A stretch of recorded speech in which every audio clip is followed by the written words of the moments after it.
ताज्या घडामोडी पाहिजेत तर मग आजच C24 तास या आपल्या YouTube चॅनलला लाईक करा, शेअर करा, सबस्क्राईब करा आणि बेल आयकॉनवरती क्लिक करायला अजिबात विसरू नका.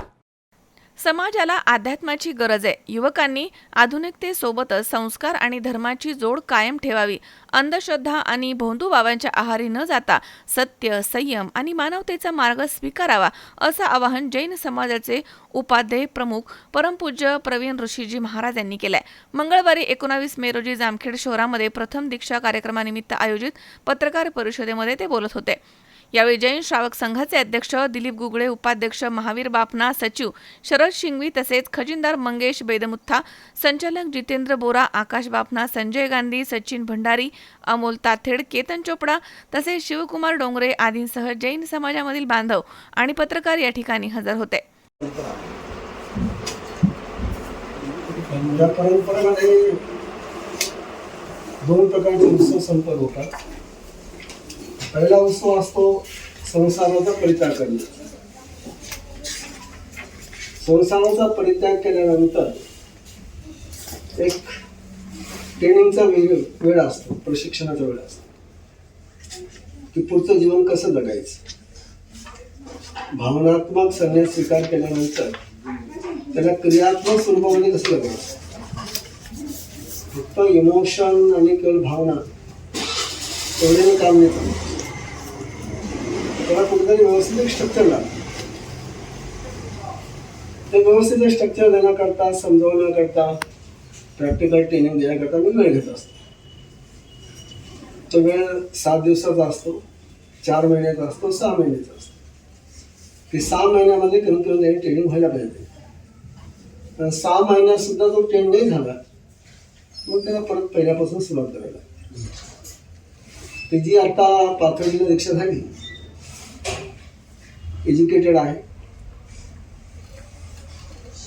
तिने अगोदर दीक्षा घेतली, पाथर्डी दीक्षा झाली, संन्यास झाला नाही, म्हणजे घरापासून ती मुक्त झाली, संसारापासून मुक्त झाली. आता या साधू जीवनामध्ये त्याने 5 महाव्रत यांचं प्रॅक्टिकल आचरण कसं करायचं. की अहिंसा व्रत आहे, महाव्रत आहे. अहिंसा महाव्रताचं क्रियात्मक स्वरूप काय असेल, कसं उठायचं, कसं चालायचं, कसं बोलायचं, कशी माधुकरी घ्यायची. दुसरा महाव्रत आहे सत्याचा. तर सत्याचं प्रॅक्टिकल स्वरूप कसं करायचं की आपल्या क्रोधामध्ये, आपल्या अहंकारामध्ये आपण खोटं बोलत जातो. तर क्रोधाच्या संवेगामध्ये, क्रोधाच्या प्रेरणामध्ये, क्रोधाच्या उत्तेजनामध्ये किंवा भयाच्या कारणाने किंवा लोभाच्या कारणाने. खोटं बोलण्याचे कारण काय असतात. क्रोध, मान, माया, लोभ. तर ह्या लोभाचा पगडा आपल्याकडून गेला नाही अजून, आपण साधक आहोत. तर त्याच्यातून कसं सांभाळून राहायचं. तिसरा महाव्रत असतो की अचौर्य महाव्रत. आमच्या इथं अचौर्य महाव्रत म्हणजे एक्स्ट्रीम असतो. कोणतीही वस्तू दिल्याशिवाय घ्यायची नाही आणि परवानगीशिवाय उपाय लागायची. कुठे आम्हाला बसायचं असेल आता मी त्यांची थांबलो, यांची भक्ती आहे, यांची भावना आहे, पण तरी सुद्धा आतमध्ये प्रवेश करायच्या अगोदर त्यांची परवानगी घ्यायची की आम्हाला इथे थांबायला तुमची परवानगी आहे का. तुमची परवानगी असेल तरच आतमध्ये आहे, परवानगी नाही तर कुठेच नाही. चौथा महाव्रत असतो ब्रह्मचर्याचा. आज म्हणजे सांगायला थोडस सार्थक समाधान वाटतं. आसपास मध्ये सगळ्या भोंदूबाबाची रोज एक नवीन फाईल ओपन होत आहे आणि या फायलीमध्ये 2च कारण असतात. एक कंचन, दुसरी कामिनी, पैसा आणि बायको, वासना.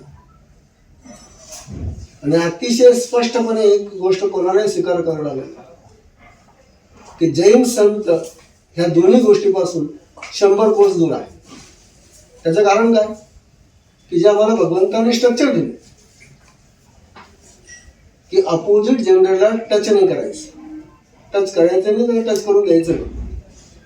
ती बहीण असेल, आई असेल, मुलगी असेल, कोणी असेल.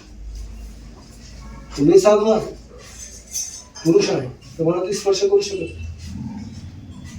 ती साध्वी आहे, भाऊ सुद्धा, वडील सुद्धा तिला स्पर्श करू शकत. हे जे ब्रह्मचर्याचं प्रॅक्टिकल स्वरूप आहे.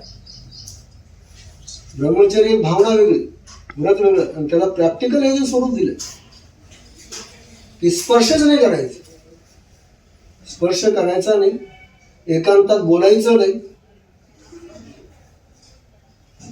रोज स्पायसी मसालेदार भोजन करायचं नाही,